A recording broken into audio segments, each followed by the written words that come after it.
우리 같이 오늘 함께 은혜 받을 말씀은 구약 성경 중에 에스겔 37장입니다.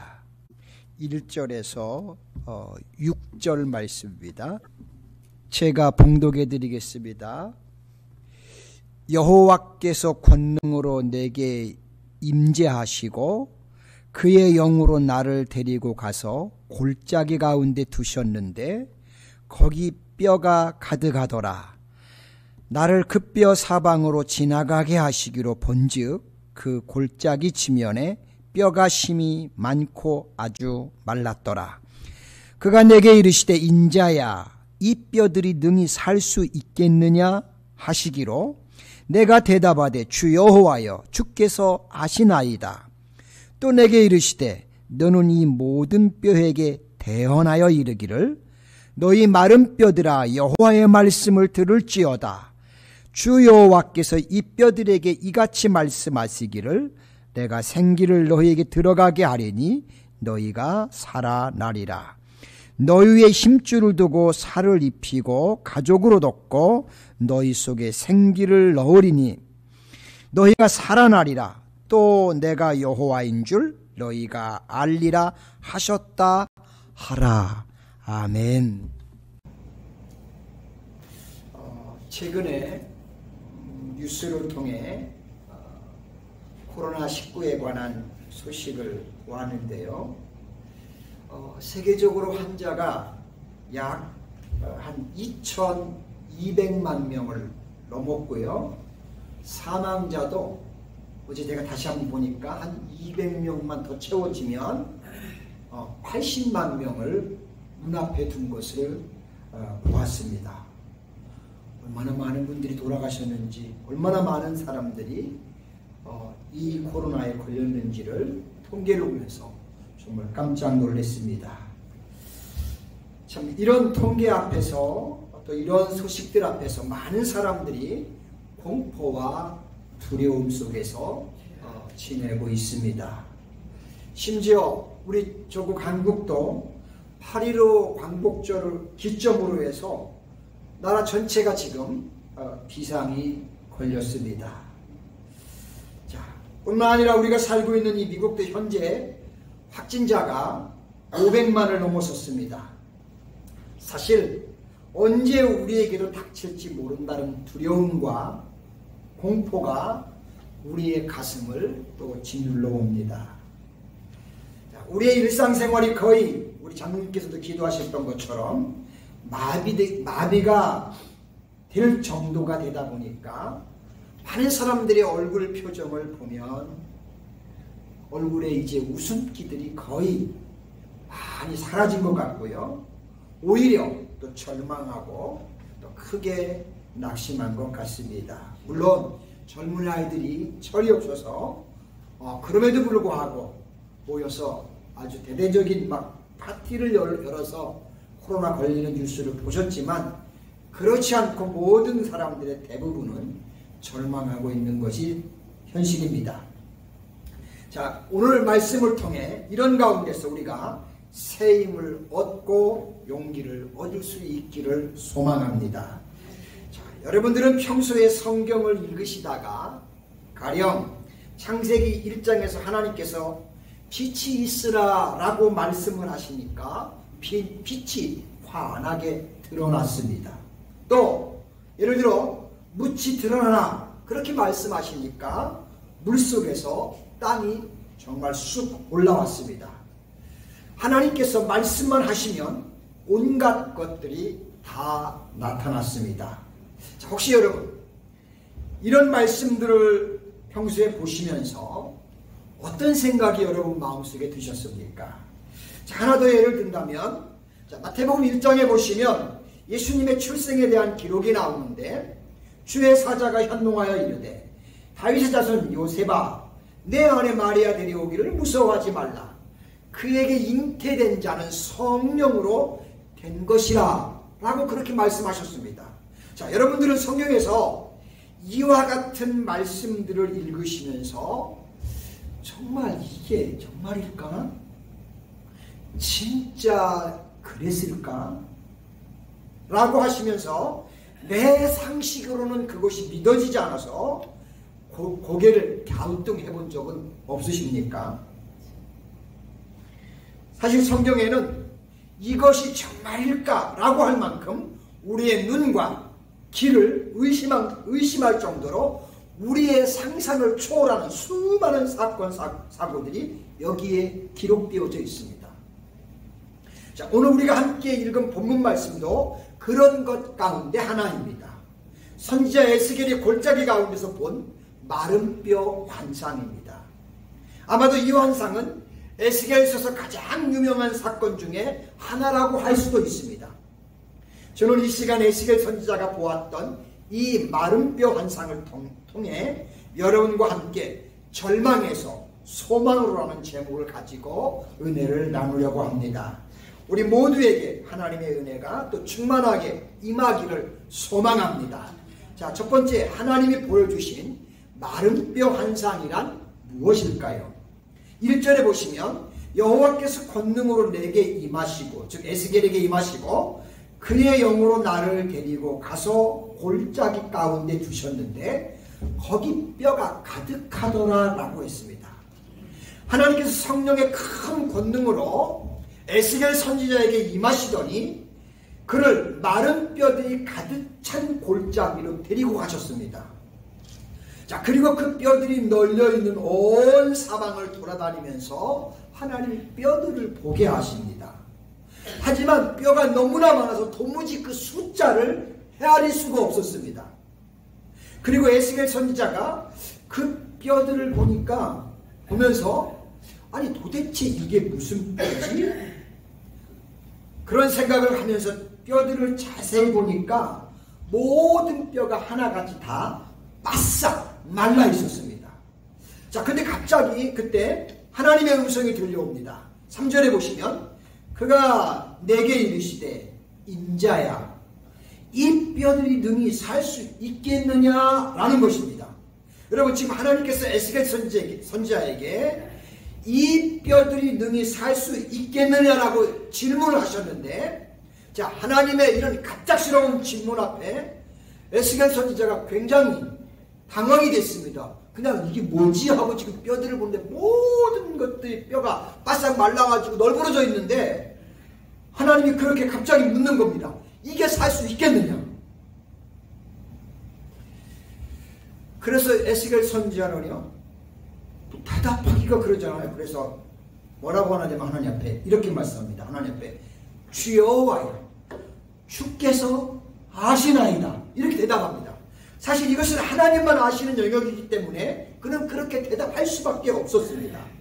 자, 만약 여러분들이라면 어떻게 대답을 하시겠습니까? 신약성경에서 인자라고 할 때는 예수님을 부르는 호칭입니다. 그러나 에스겔서에서 인자야는 하나님의 에스겔 선지자를 부르는 호칭이었습니다. 자, 신약성경에도 이와 같은 비슷한 사례가 나오는 것을 볼 수가 있습니다. 자, 예수님께서 십자가에서 돌아가시고 난 뒤에 시몬 베드로가 제자들을 충동해서 티베리아 바다, 갈릴리 바다의 원래 옛 이름은 티베리아 바다입니다. 다시 고기를 잡으러 나갔습니다. 고기를 한참 잡고 있는 중에 부활하신 예수님이 그들 가운데 갑자기 나타나셨습니다. 그리고 베드로를 향해서 뭐라고 하시냐면, 요한의 아들 시몬아, 내가 여기 있는 이 사람들보다 나를 더 사랑하느냐? 그것도 한 번 묻는 게 아니라 3번을 건드면서 똑같이 물으셨습니다. 베드로 역시 그 질문을 예수님께 받을 때 굉장히 사실은 당황이 됐습니다. 참 대답하기가 너무 뭐해서 그도 에스겔 선지자처럼 이렇게 대답합니다. 주여, 주께서 아시나이다. 아까 에스겔도 하나님이 아시나이다 한 것처럼 베드로도 황당하니까 주께서 아시나이다 그렇게 대답하는 걸 볼 수 있습니다. 자, 여러분, 우리가 인생을 살다 보면 하나님으로부터 이와 같이 뜻밖의 질문을 우리가 받을 때가 있습니다. 자, 그런데 이와 같은 질문이 나오는 이런 성경들을 보면 언제나 그곳에는 놀라운 반전이 있다는 사실입니다. 그러므로 이런 부분들은 우리 인생의 터닝 포인트가 될 수가 있습니다. 이럴 때는 여러분들이 영적으로 아주 예민하고 민감하게 반응을 하시고 또 그런 기회들이 나에게 찾아오면 절대 이런 부분은 놓치지 마시기 바랍니다. 자, 그렇다면 여러분, 하나님께서 왜 이런 질문을 에스겔 선지자에게 하셨을까요? 과연 하나님께서 에스겔 선지자에게 물으신 이 뼈들은 무엇을 의미하며 무엇을 상징할까요? 11절에 보시면 하나님께서 에스겔 선지자에게 이 뼈들에 대해서 직접 말씀을 하십니다. 내게 이르시되 인자야 이 뼈들은 이스라엘 온 족속이라고 하셨습니다. 자, 즉 에스겔 선지자가 골짜기에서 그 수많은 뼈들을 보았는데 그 본 뼈들은 바로 이스라엘 민족을 상징하는 것이었습니다. 자, 근데 이 뼈들은 2절 끝에 보시면 힘이 많고 아주 말랐더라라고 했습니다. 즉 생명력을 완전히 상실한 상황이었습니다. 하나님께서 에스겔 선지자에게 이 뼈들이 그런데 그런 뼈를 바라보고 있는데 에스겔에게 하는 말이 이 뼈들이 능히 살 수 있겠느냐라고 물으실 정도로 정말 이 뼈들은 스스로 살 능력이 전혀 없는 절망적인 그런 상황 아래 있는 모습이고 신세였습니다. 이게 그 당대의 이스라엘 백성들의 모습인 겁니다. 자, 여러분, 이것은 바로 이스라엘 유다 백성들이 에스겔 선지자 시대에 그 당대에 살아가던 그들의 삶의 현실이고 모습이었습니다. 자, 왜냐하면 당시 이스라엘 백성들은 바벨론의 느부갓네살 왕에 의해서 포로로 잡혀가 있던 신세였기 때문입니다. 그리고 그 당대의 전쟁 포로라고 하는 것은 그 신분은 노예에 지나지가 않습니다. 자, 그렇다면 여러분 한번 생각해 보십시오. 노예에게 무슨 소망이 있고 무슨 희망이 있고 노예가 무슨 꿈이 있겠습니까? 아무 희망도 없고 오직 그들에게 있다면 하나, 절망만 있을 뿐입니다. 마치 에스겔 선지자가 골짜기에서 본 널려있는 마른 뼈와 같은 신세가 그 당대의 이스라엘 백성들의 모습이었고 삶이었고 실존이었습니다. 자, 그런데 오늘날 많은 사람들이 살아가는 삶의 형태를 보면 세상의 포로가 되어 거대한 세상 앞에 절망하면서 세상의 노예가 되어 질질 끌려가며 그렇게 살아가는 사람들도 정말 많다는 사실입니다. 안타깝지 않을 수가 없습니다. 자, 그렇다면 여러분, 왜 이스라엘 백성들이 이와 같은 처참한 지경에 이르게 됐을까요? 선지자 중에 하나인 에레미야서를 참고하면 이스라엘 백성들이 바벨론의 포로로 잡혀갈 때 상황을 보면 그들의 삶은 한마디로 엉망진창이었습니다. 제가 일일이 설명할 수 없을 만큼 하나님을 믿지 않는 이방인들보다도 더 악하게 우상 숭배하면서 하나님의 말씀에 귀를 막고 듣지 아니하고 하나님께 등을 돌리면서 폐역을 일삼고 이스라엘 전체가 거의 다 죄로 타락하고 부패해 있었습니다. 자, 우리 노스캐롤라이나 하나님께 성도 여러분, 하나님의 자녀가 하나님께 범죄하고 하나님을 등지고 이와 같이 살면 결국 그 인생은 처참하고 비참한 인생이 되는데 마른 뼈 같은 그런 인생밖에는 될 수가 없다는 사실입니다. 그러면 그 삶은 전혀 희망이 없는 절망적인 그런 존재로 전락하고 마는 것입니다. 자, 그렇다면 우리는 이와 같은 어떤 인생을 살아야 할까요? 살았다는 이름을 가졌지만 죽은 뼈들과 같은 그런 인생은 우리는 결코 살지 않아야 합니다. 절망적인 존재로 살지 않아야 합니다. 의외로 예수님을 믿는 사람들 가운데 이런 삶을 사는 사람들이 종종 있다는 사실입니다. 물론 하나님이 함께 하시지 않으면 이런 인생이 될 수밖에 없는 것입니다. 자, 오늘 우리는 이 말씀을 통해서 우리의 실체, 우리의 모습을 볼 수 있어야 합니다. 그러므로 우리 모두 이제부터 우리 남은 인생에 동안 마치 가지가 포도나무에 붙어 있어서 열매를 맺을 수 있듯이 우리는 내일도 오늘도 앞으로도 주님과 동행하면서 주님과 함께 걸어가는 그런 삶을 삶으로 우리의 삶이 비참해지지 않는 저와 여러분의 인생이 될 수 있기를 간절히 소망합니다. 두 번째, 하나님의 말씀을 통해 이제 절망을 소망으로 바꿔야 합니다. 자, 여러분, 우리는 앞에서 이스라엘 백성들의 죽은 뼈들과 같은 절망적인 상태를 보았습니다. 자, 그렇다면 이 모습 이대로 절망 가운데 우리의 인생이 끝나야 합니까? 저는 그럴 수는 없다고 생각합니다. 절대 그럴 수 없습니다.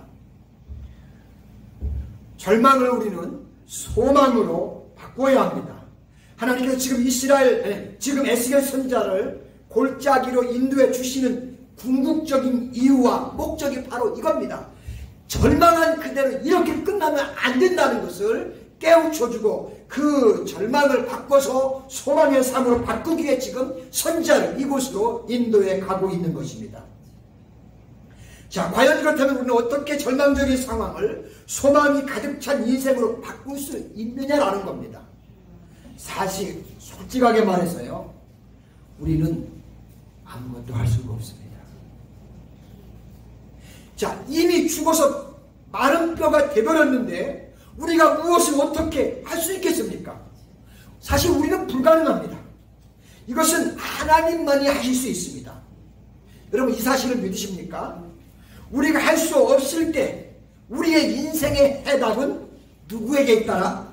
하나님에게 있다는 것입니다. 지금 코로나19 이 해답이 어디에 있을까요? 하나님께서 이 땅의 사람들을 긍휼히 여기시는 것밖에는 길이 없습니다. 자, 그래서 4절로 5절에 보시면 하나님께서 에스겔 선지자에게 이렇게 말씀하십니다. 내게 이르시되 너는 이 모든 뼈에게 대언하여 이르기를 너희 마른 뼈들아 여호와의 말씀을 들을지어다. 주 여호와께서 이 뼈들에게 이같이 말씀하시기를 내가 생기를 너희에게 들어가게 하리니 너희가 살아나리라고 그렇게 말씀하시는 것을 볼 수가 있습니다. 즉 에스겔 선지자로 하여금 마른 뼈들을 향해 하나님을 대신해서 하나님의 말씀을 선포하는 것입니다. 설교를 준비하면서요, 별 생각이 다 듭니다. 여러분, 제 생각이에요. 이것이 말이 된다고 생각이 됩니까? 다 죽어가지고 공동묘지에서 마른 뼈가 돼가고 아무것도 그것을 향해서 하나님이 외치라는 겁니다. 하나님의 말씀을 선포하라는 겁니다. 아무리 설교를 준비하면서 생각해봐도 야, 이게 말이 될까? 그런 생각이 듭니다. 애들이 장난하는 것도 아니고요. 이것은 분명히 정상적인 사람의 눈으로 보면 누가 보아도 바보 같은 짓일 것입니다.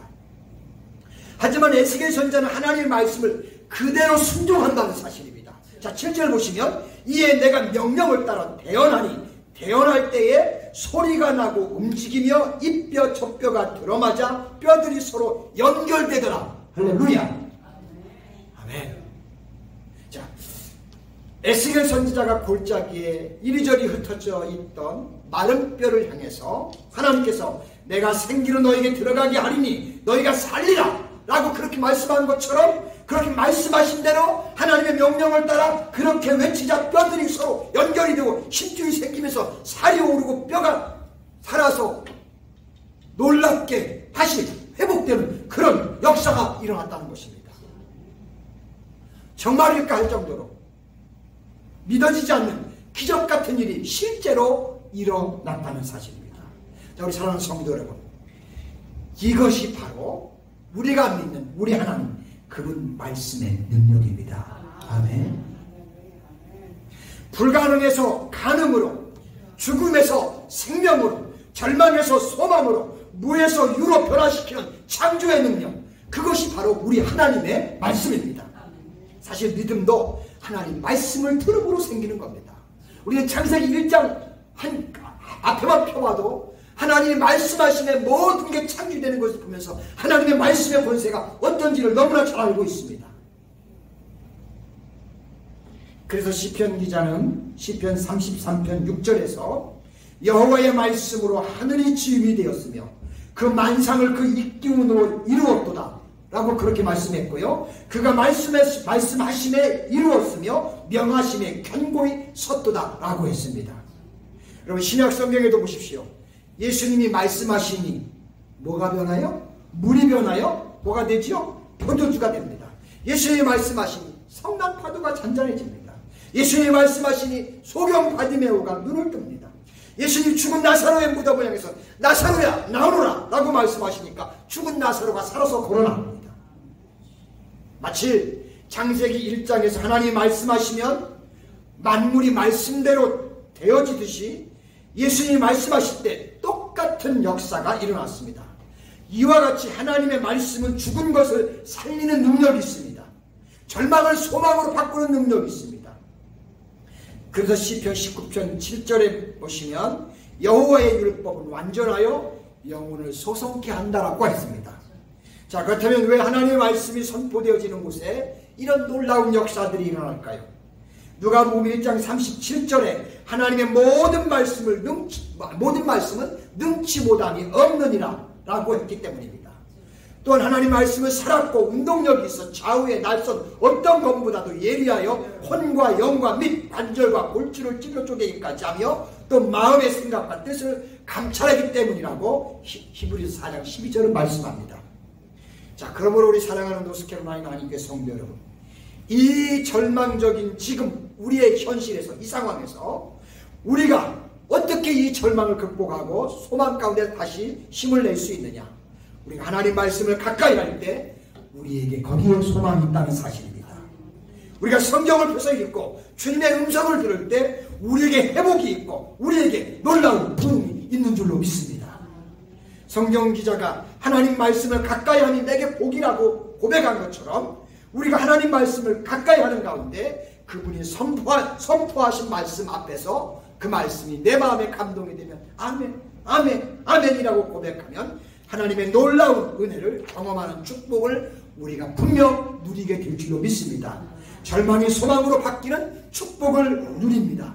저와 여러분들의 남은 생애 동안 이 축복의 주인공이 될 수 있기를 주의 이름으로 축복합니다.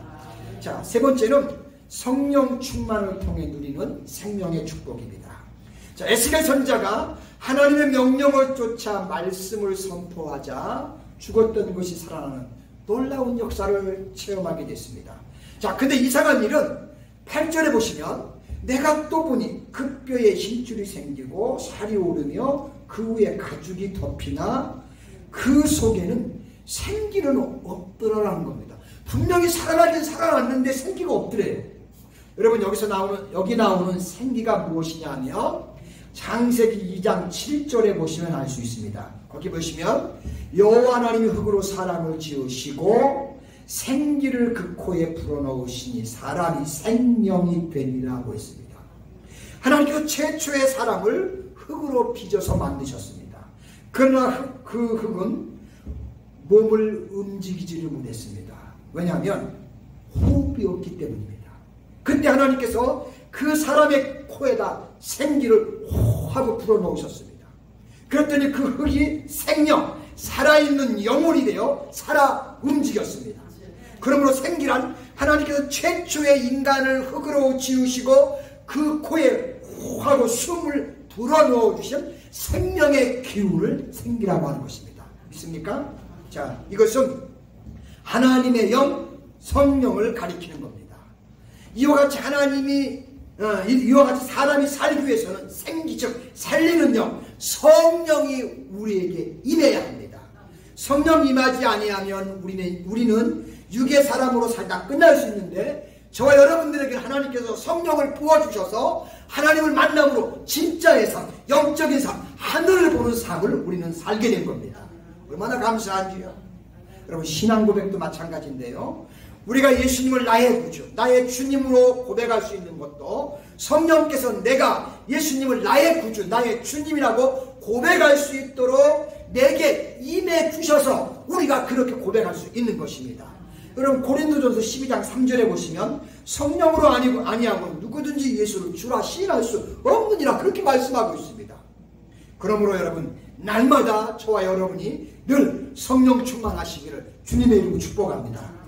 자, 근데 에스겔 선지자가 보니까 하나님의 말씀을 선포하자 죽었던 것들이 살아나긴 했는데 그들에게 바로 이 생명의 기운이 없더라는 겁니다. 자, 그러자 하나님께서 에스겔 선지자가 다시 한번 더 선포하게 해요. 자, 9절 볼게요. 거기 보시면 내게 이르시되 인자야 너는 생기를 향하여 대언하라. 생기에게 대언하여 이르기를 주 여호와께서 이같이 말씀하시기를 생기야 사방에서부터 와서 이 죽음을 당한 자들에게 불어서 살아나게 하라 라는 겁니다. 자, 그래서 에스겔 선지자는 이번에도 역시 하나님의 명을 쫓아서 그대로 대언을 합니다. 자, 그랬더니 정말 놀라운 일이 일어났습니다. 생기가 그들에게 들어가자 그들이 곧 살아나서 일어서는데 극히 큰 군대더라는 겁니다. 즉 에스겔 선지자가 대언을 통해 생기를 불어넣자 생명의 기운이 그들에게 들어가 뼈들이 다시 회복되고 살아나서 어마어마한 큰 군대를 이룬다는 것입니다. 제가 설교를 준비하면서 가만히 이 장면을 생각해 보니까 마치 무슨 애니메이션 만화 영화 보는 그런 기분이 들었어요. 그런 것 같이 보였어요. 하지만 이것은 만화 영화가 아니고 장차 우리가 마지막 날에 어떻게 신령한 몸으로 부활할지를 생생하게 보여주는 아주 귀중한 말씀입니다. 혹시 이 다음에 장차는 어떻게 부활할까? 이 부분에 대해 궁금하신 분들 계십니까? 오늘 이 본문 이 부분을 잘 눈여겨보시기 바랍니다. 좋은 해답을 여러분들이 얻으실 거라고 믿습니다. 마치 창세기에서 흙으로 빚은 인간에게 생기를 불어넣자 사람이 생명을 소유하게 된 것처럼 부활 때도 역시 똑같은 방법으로 우리가 영원한 생명을 얻게 될 것입니다. 히브리서 기자는 하나님은 어제나 오늘이나 영원토록 동일하시다고 그렇게 분명하게 우리에게 말씀했기 때문에 하나님 방법은 창세 때나 지금이나 앞으로 마지막 때도 나는 똑같다고 믿습니다. 하나님은 동일하신 분이에요. 자, 여러분 지극히 큰 군대가 된 이후의 결과를 보십시오. 12절로 13절에 보시면 그들에게 이르시기를 주 여호와께서 이같이 말씀하시기를 내 백성아 내가 너희 무덤을 열고 너희로 거기서 나오게 하고 이스라엘 땅으로 들어가게 하리라. 내 백성들아 내가 너희 무덤을 열고 너희로 거기서 나오게 한즉 너희는 내가 여호와인 줄 알리라. 그렇게 말씀하셨는데요. 이 예언은 우리가 이미 두 전에 본 것처럼 페르시아 고레스 왕에 의해서 세계 역사 속에서 그대로 우리가 성취된 거 봤잖아요. 다 죽을 수밖에 없는 상황에서 죽으면 죽으라고 했을 때 하나님이 그들을 어떻게 기적적으로 건지는 거 봤습니다. 마찬가지예요. 장차 우리가 주님의 재림과 함께 부활 때 역시 새 예루살렘에 놀랍게 입성하는 축복을 저와 여러분이 누릴 수 있는 줄로 믿습니다. 자, 그러므로 우리 성도들에게 이런 성령의 역사가 얼마나 우리에게 중요한가를 우리는 이 시간 깨달아야 할 겁니다. 성령의 역사가 절망에서 소망으로 죽음에서 생명으로 바뀌는 또 하나의 역사, 이것이 성령의 임하심으로 이루어지는 것입니다. 성령의 역사는 죽은 마른 뼈 같은 우리의 영혼을 살리고 결국은 우리 노스캐롤라이나 한인교회도 살릴 것이고 우리가 살고 있는 이 세상도 살릴 줄로 믿습니다. 그래서 예수님께서 하늘나라로 승천하기 직전에 제자들에게 오직 성령이 너희에게 임하시면 너희가 권능을 받고 예루살렘과 온 유대아와 사마리아와 땅끝까지 이르러 내 증인이 되리라고 하신 것입니다. 그런데 구약의 요엘서에 보면 하나님은 말세에 내 남종과 여종들에게 내 영, 즉 이 성령을 물붓듯 부어주겠다고 약속해 주셨습니다. 그리고 이 생기를 받으면 자녀들은 예언할 것이요 젊은이는 환상을 보고 늙은이는 꿈을 꿀 것이라고 했습니다. 우리는 성령 충만하게 성령을 받았다면 우리는 성경을 통해 우리의 미래를 볼 수 있는 저와 여러분인 줄 믿습니다. 그 미래를 향해 나아가는 저와 여러분 되시기를 주님의 이름으로 축복합니다. 기도합니다. 하나님 아버지 고맙고 감사합니다. 참 코로나19로 인해서 온 전 세계가 지금 낭만과 낙심과 절망에 빠졌습니다. 아버지 절망 가운데도 오늘 에스겔서를 통해서 다시 한번 절망을 소망으로 우리가 꿈꿀 수 있게 하시고 이것을 바라보며 새 힘을 얻게 하시니 고맙고 감사합니다. 하나님 아버지 우리에게는 하나님이 계시고 지금도 우리의 배후에서 우리의 헬퍼가 되시며 말 없이 우리를 응원하고 계시는 성령이 우리 안에 있사오니 아버지 하나님 성령을 의지하면서 간구할 때마다 성령께서 역사하셔서 능력을 일으킨 것처럼 하나님의 능력을 경험하면서 우리의 남은 인생 멋지게 달려가며 살아갈 수 있도록 인도해 주옵소서. 예수님 이름으로 기도드립니다. 아멘.